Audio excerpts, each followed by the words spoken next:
Good afternoon माझ्या प्रिय विद्यार्थी मित्रांनो. आज आपण इकॉलॉजीमधला युनिट 3मध्ये इकॅट्स अँड इकोटाईप्स शिकणार आहेत. ओके, तर इकॅट्स अँड इकोटाईप्स हे नाव तुम्ही 12वीमध्ये कधीच ऐकलं नसेल. हे तुम्हाला नवीन टॉपिक आहे इकॅट्स अँड इकोटाईप्स, परंतु याबद्दल तुम्हाला माहीत भरपूर सारं असेल. म्हणजे तुम्हाला कळत नकळत त्याबद्दल काही ना काही माहिती असेलच, कारण का हे आपण दैनंदिन आपल्या आयुष्यात टी व्हीमध्ये इकडे बघत राहतो इकॅट्स इकोटाईप्स.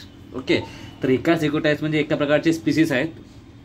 याला आपण म्हणू इकॉलॉजिकल स्पीसीज. ओके, म्हणजे इकॉलॉजिकल रेसेस म्हणजे इकॉलॉजीमुळे काही ॲनिमल्समध्ये, काही ऑर्गॅनिझममध्ये, काही डिफरंट ऑर्गॅनिझममध्ये काही चेंजेस येतात आणि ते चेंजेस टेम्पररी असतात की जेनेटिकली असतात, याच्यावरून आपण डिवाइड केलं आहे इकॉलॉजिकल स्पीसीजचे टाईप्स म्हणजे इकॅट्स आणि इकोटाईप्स. ओके, तर जनरली तुम्ही बघा की अलग अलग वातावरणात, वेगवेगळ्या वातावरणात वेगवेगळे ॲनिमल्स राहतात, वेगवेगळे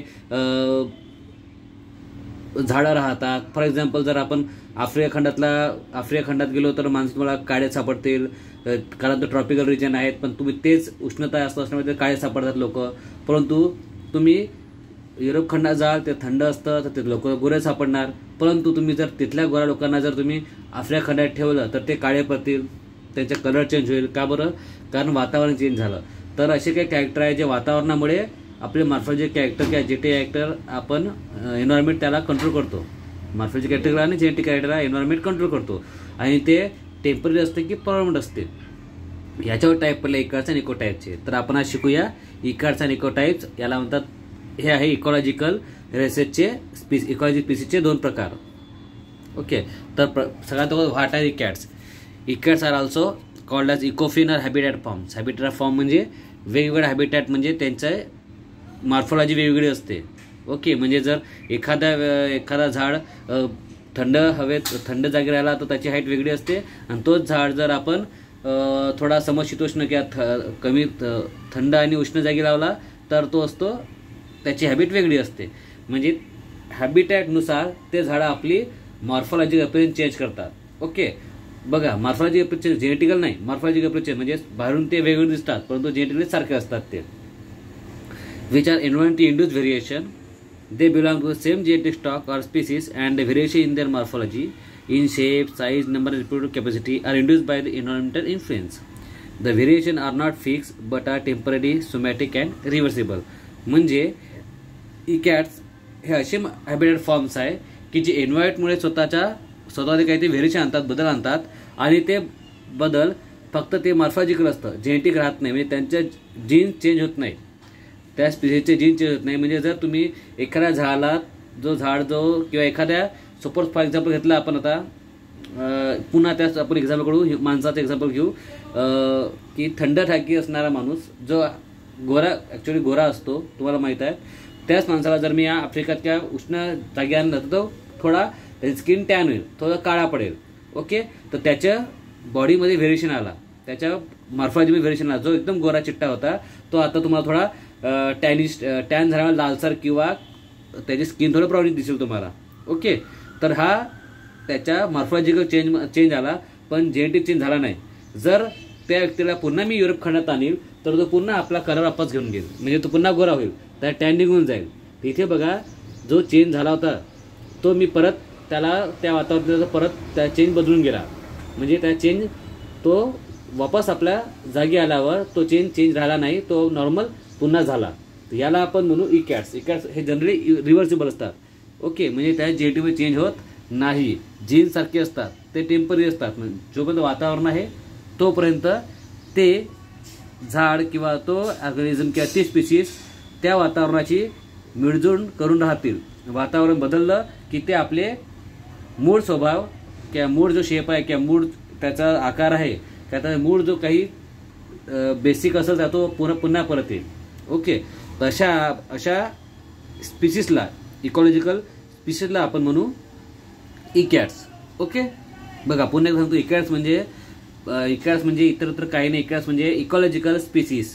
ओके, चा प्रकार आहे ज्यामध्ये अलग अलग वातावरणात ती स्पीसीज आपल्याला अलग अलग दिसते.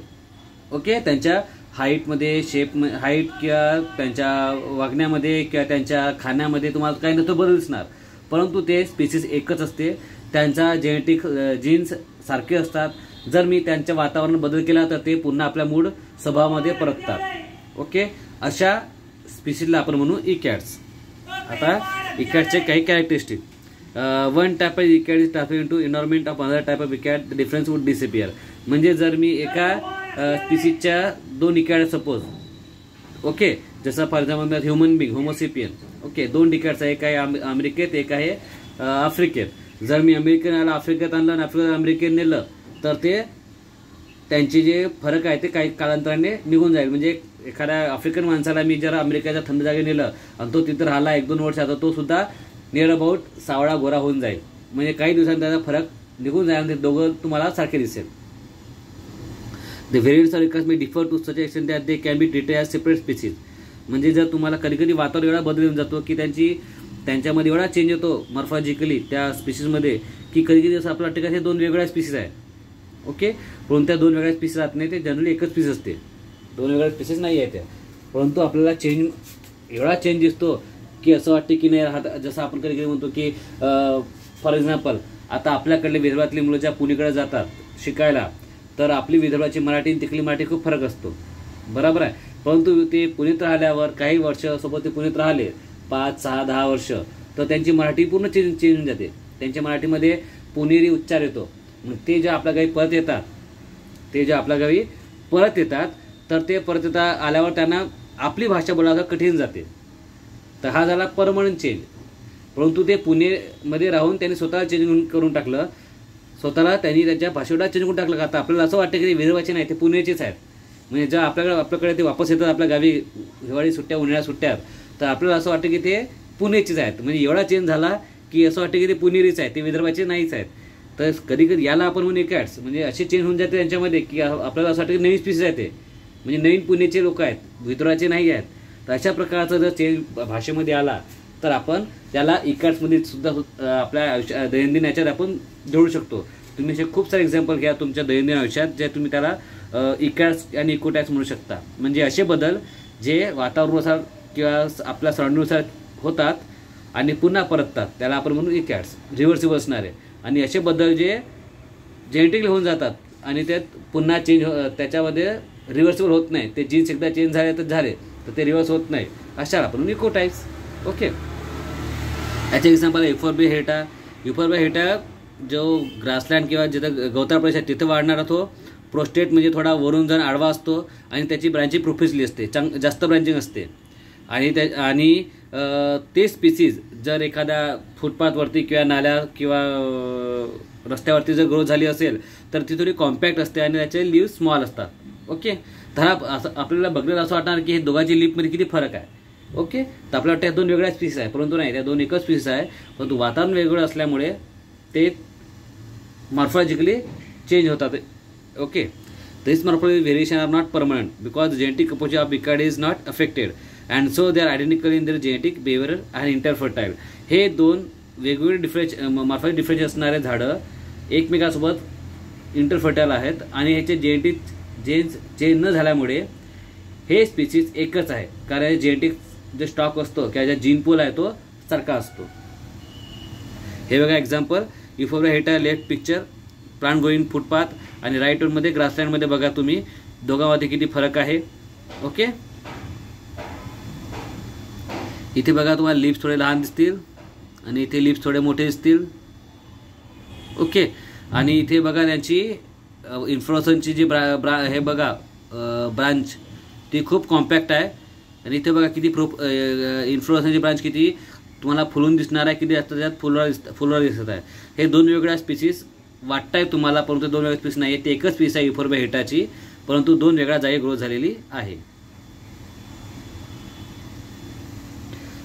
तेच एक्झाम्पल पुन्हा आपल्या माणसासुद्धा मी म्हटलं की आपल्या आयुष्यात अमेरिकामध्ये राहणारा माणूस, आफ्रिकात राहणारा माणूस, युरोप खंडात राहणारा माणूस, एशिया खंडात राहणारा माणूस, वेगवेगळ्या ह्याच्यात जर स्किन कलर घेतला तर स्किन हा कलर एन्व्हायरमेंटवर डिपेंड असतो.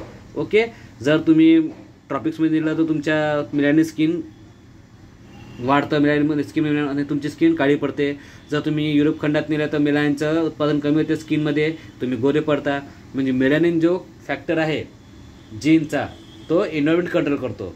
म्हणजे तुमच्या स्किनमध्ये जो काय चेंज येईल, व्हेरिएशन येईल, तो तात्पुरता राहतो. म्हणजे जर वातावरण बदल झाला तर तुम्हीसुद्धा स्किन कलर बदलणार. ओके.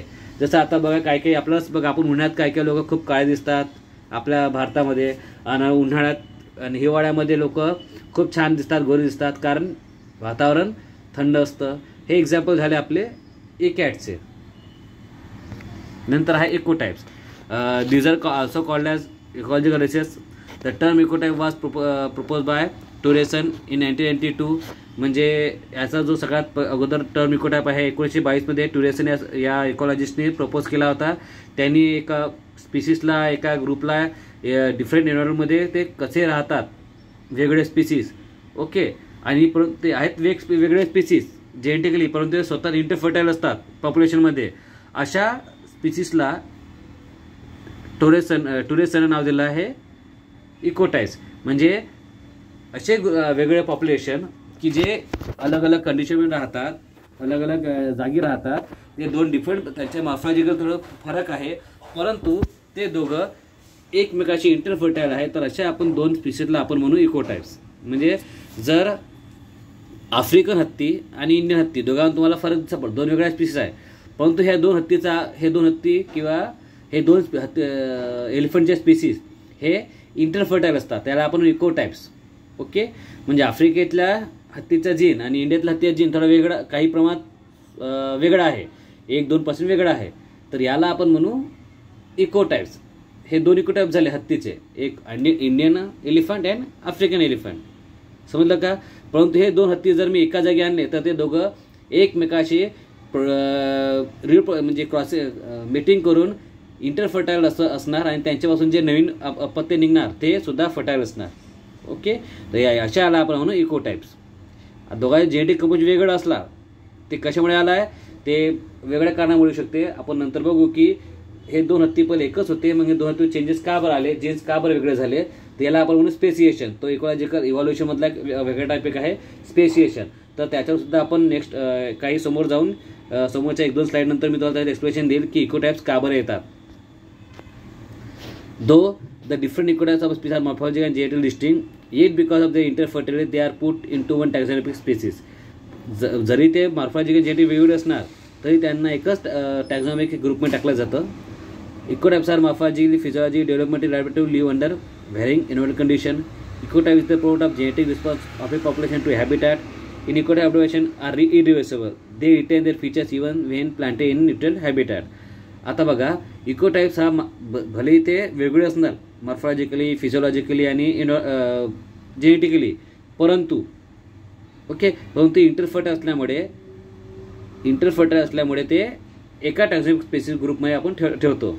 आता हे अलग का बरं झाले, तर ते तिथली काही हॅबिटॅटनुसार ते पॉप्युलेशन स्वतःला चेंज करतात.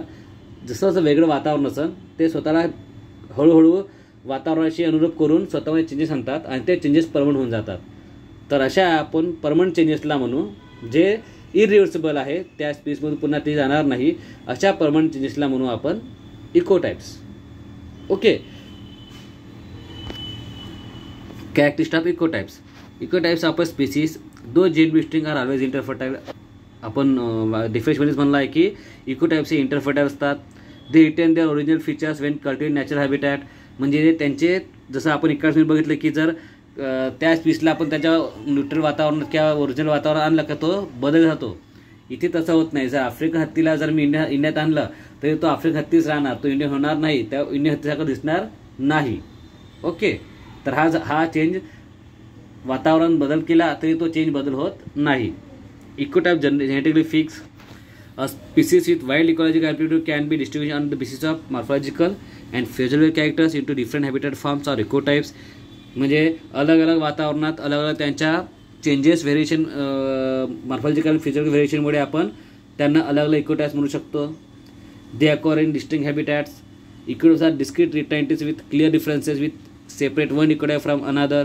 म्हणजे दोन इकोटाइप्समध्ये तुम्हाला खूप क्लिअर कट डिफरन्स दिसणार मॉर्फॉलॉजिकली आणि जेनेटिकली. तुम्ही त्या दोघांना वेगवेगळ्या स्पीसीज म्हणू शकता. Difference are not due to plastic response to change environment but are actually due to natural selection of locally adapted population. म्हणजे हे जे चेंजेस झाले आहेत, 2 इकोटाईप्समध्ये डिफरन्स आले आहेत, हे प्लास्टिक म्हणजे तात्पुरते नाही आहे, ते परमनंट असतात. म्हणजे एन्व्हायरमेंट जर हे परमनंट कावर झालं आहे कारण नॅचरल सिलेक्शन म्हणजे नेचरनं त्याला सेट केलं आहे की तुम्ही चेंज व्हा, आणि ते चेंज झाले आणि त्यांनी त्या पॉप्युलेशननी त्या वातावरणाशी अडॅप्ट केलं आहे. आणि आपल्याला माहीत आहे की जर वातावरणाशी जर तुम्ही अडॅप्ट करणार नाही स्पीसीज किंवा एखादी स्पीसीज तर डिस्ट्रिक्ट होऊन जाईल. कारण तुम्हाला माहीत असेल Charles Darwin theory of survival, okay, natural selection, त्यामध्ये आहे की जो अडॅप्ट करणार नाही वातावरणाशी नेचर त्याला एक्सटेंड करून टाकेल. ओके, तर वातावरणाशी अडॅप्ट करण्यासाठी त्यांनी स्वतः चेंज आणले. अशा चेंजला आपण म्हणू इकोटाईप्स, आणि ते चेंजेस परमनंट असतात, ते बदलत नाही. आता इकोटाईप्स प्रोड्यूस कसे होतात म्हणजे नॅचरल कसे ते इकोटाईप्स येतात. जसं आता म्हटलं की हत्ती, इंडियन हत्ती हे एकच हत्ती होते परंतु वेगळे झाले. याचे कारण भरपूर आहेत. जर सगळ्यात पहिला आहे नेचरमध्ये तर स्पेशिएशन आपण म्हणू शकतो. इव्हॉल्युशनमध्ये हॅबिटायझेशन. हॅबिटायझेशन म्हणजे सपोज तुम्ही बघा नेचरमध्ये आता आपण जे नॅचरली कल्टिवेट करतो खूप साऱ्या प्लांटच्या स्पीसीज, हे ओरिजिनली जे आले आहेत ते वेगळ्या प्लांट स्पीसीज आले आहेत आणि ते नेचरमध्ये स्वतः हॅबिटाइज झाले एकमेकाशी आणि नवीन व्हरायटी आपोआप बनत गेल्या.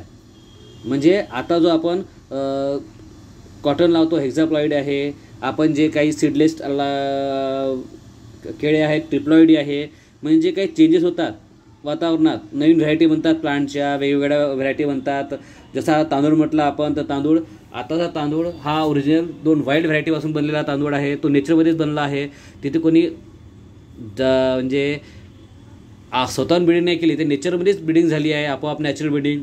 आता आपण आर्टिफिशियल ब्रिडिंग करून वेगवेगळ्या व्हरायटी बनवत आहोत तांदूळाच्या, म्हणजे वेगवेगळ्या खूप साऱ्या व्हरायटी आपण त्यांना आर्टिफिशियल ब्रिडिंग करून बनवल्यात. पण निसर्गात कधी अशा खूप साऱ्या व्हरायटी बनतात जे आपोआप बनतात. ओके, तर हे जे क्रॉसिंग होतं नॅचरली हॅबिटायझेशन होतं.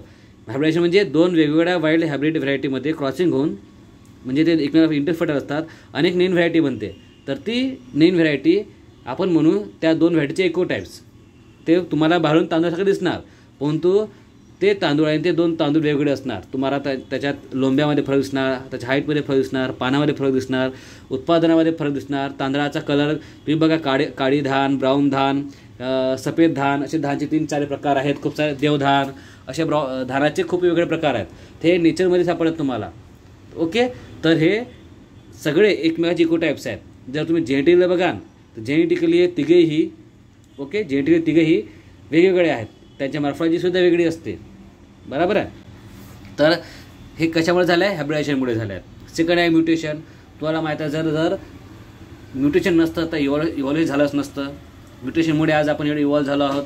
म्हणजे निसर्गात वेगवेगळे तुम्हाला ॲनिमल्स, वेगवेगळे प्लांट्स, वेगवेगळे बॅक्टेरिया, हे व्हायरसेस, हे सगळं दिसत आहेत. याचं कारण आहे म्युटेशन. ओके, तर म्युटेशनमुळेच इकोटाईप वेगळे तयार झाले आहेत. जसं आता आपण घेतलं फॉर एक्झाम्पल व्हायरस बघा. व्हायरस आता कोरोना व्हायरसचे तुम्हाला वेगवेगळे व्हेरियंट सापडत आहेत. आता तुम्ही नवीन नाव ऐकलं असेल डेल्टा व्हेरियंट, काहीतरी इंडियन व्हेरियंट्स मग सुरू होतं, मागे इंडोनेशिया व्हेरियंट सुरू होतं, मग China variant, American variant, British variant, UK variant. हे व्हायरसचे वेगळे व्हेरियंट आहेत. हे कशामुळे झाले आहेत? म्युटेशनमुळे झाले आहेत. ते स्पीसीज एकच आहेत कोरोनाची, परंतु वेगवेगळे म्युटेशन तयार झाले. आता या म्युटेशनमुळे आता आपल्याला त्याला वेगळं नाव द्यावं लागत आहे. सब स्पीसीज किंवा अलग अलग टाईप्सचे नाव द्यावं लागत आहेत. बरोबर आहे.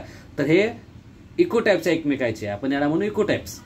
हे कशामुळे झाले आहे? म्युटेशनमुळे झाले आहेत. असे भरपूर एक्झाम्पल आहे म्युटेशनमुळे अलग अलग चेंजेस आलेले. तर आम्ही सध्याचं एक्झाम्पल, करंट एक्झाम्पल आपण घेतलं कोरोना व्हायरसचं. नंतर आहे क्रोमोझोमल चेंजेस. जर क्रोमोझोम चेंज झाले नसते तर आज आपण एवढे इव्हॉल्व झालो नसतो. फॉर एक्झाम्पल घेतलं की आपण म्हणता की आपले पूर्वज बंदर आहेत, तर गोरिल्ला जो आहे ह्या एक्झाम्पल आपण जो मानव जो आहे हा बेस्ट एक्झाम्पल आहे क्रोमोझोमल चेंजेसचा इकोटाईपचा. गोरिल्लामध्ये काहीतरी क्रोमोझोम चेंजेस झाले, त्यांचा क्रोमोझोम नंबर 48 आहे, आपला 46 आहे. तर त्या क्रोमोझोममध्ये काहीतरी रिअरेंजमेंट झालं, क्रोमोझोम इकडून तिकडून तुटले, इकडे चिपकले, तिकडे झाले, ट्रान्सफर झाला. तर या क्रोमोझोम चेंज सपोज ट्रान्सलोकेशन एक प्रकार आहे क्रोमोझोमल अरेंजमेंटचा. ट्रान्सलोकेशनमुळे काय झालं की 48 क्रोमोझोममध्ये 2 लहान क्रोमोझोम, 2 मोठे क्रोमोझोम होते. तर 2 क्रोमोझोममध्ये एक्सचेंज झालं आणि एक लहान क्रोमोझोम बनला, 2 लहान क्रोमोझोम बनले आणि 2 मोठे क्रोमोझोम बनून गेले. ते 2 लहान क्रोमोझोम निघून गेले याच्यामध्ये नॉन डिसजंक्शनमध्ये इमिओसिसमध्ये, आणि 2 मोठे क्रोमोझोम राहिले. म्हणजे जिथे 40 क्रोमोझोम होता तो 40 झाला. आणि या ट्रान्सलोकेशनमुळे, क्रोमोझोम ट्रान्सफरमुळे आपण इव्हॉल्व्ह झालो. तर या नवीन स्पीसीज इव्हॉल्व्ह झाली. गोरिल्लापासून होमोसेपियन बनले. ते कशामुळे बनले? ट्रान्सलोकेशनमुळे किंवा क्रोमोझोमल चेंजेसमुळे. तर हे जे काही चेंजेस होतात नेचरमध्ये, हायब्रिडायझेशन, म्युटेशन, किंवा पुन्हा याच्यामध्ये तुम्ही बघा जिओग्राफिकल स्पेशिएशन आहे. म्हणजे अगोदर पहिले आफ्रिका आणि इंडिया एकाच जागी होता. आफ्रिका गोंडवाना लँडमध्ये आणि इंडिया गोंडवाना लँडमध्ये होता. हे वेगळे झाले. वेगळे झाल्यामुळे वातावरण बदल झाला. इंडिया येऊन इथे येऊन चिपकला हिमालय पर्वताच्या बाजूने, आणि गोंडवाना लँडमधला आफ्रिका गेला खाली. तर आता आफ्रिकामध्ये तुम्ही बघाल तर आफ्रिकन, ऑस्ट्रेलिया आणि इंडिया तिघांमध्ये वेगवेगळे प्लांट स्पीसीज आहे, वेगळे ॲनिमल स्पीसीज आहे, परंतु त्यांचे जेनेटिकली रेस कॉमन आहे. याचा अर्थ त्यांनी स्पेशिएशन केलं, स्वतःला वेगळे झाल्यावर त्यांनी स्वतः चेंजेस आणले, ते स्वतः बदल झाले आणि ते बदल परमनंट झाले. त्याला आपण जिओग्राफिकल स्पेशिएशन. तर वातावरण काहीतरी मधात आल्यामुळे, समुद्र आल्यामुळे, मोठा पर्वत आल्यामुळे त्यांनी स्वतः चेंज केलं आणि 2 वेगळ्या स्पीसीज बनल्या, म्हणजे 2 वेगळ्या इकोटाईप्स बनल्या. ओके, तर हे आहे आपला इकोटाईप्स. तुम्हाला इकोटाईप्सबद्दल आणि इकार्ड्सबद्दल काही प्रॉब्लेम असेल तर तुम्ही माझ्या यूट्यूब चॅनलवरती आणि आपल्या ग्रुपवरती कमेंट करू शकता, आणि मला काही प्रश्न असाल तर फोन करू शकता. ओके, इथे आपला संपला इकॅट्स अँड इकोटाईप्स.